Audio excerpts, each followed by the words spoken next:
Бул жагы шаар, бул жер эң бийик жери дегендей. Ушул бийик жерден туруп айтарым, талап кылсаң талап кылганыңа жараша ылайыктуу бол.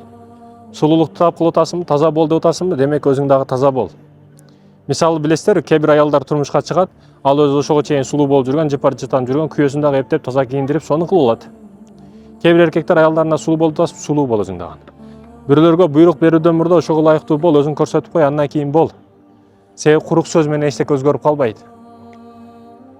Курук сөз менен эч нерсе болуп калбайт. Ошондуктан аракет кыл. Үйүң канчалык ылдый болбосун, үйүң канчалык ичи тар болбосун, машинаң канчалык кичине тар болбосун, жан дүйнө тарлыгга жетпейт.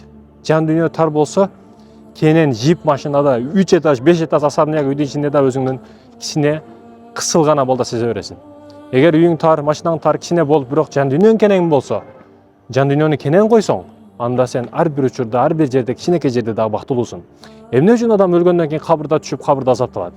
Эгер жакшы жаман адам болгон болсо, жакшы адам болсо, кабырда дагы бактылуу болот.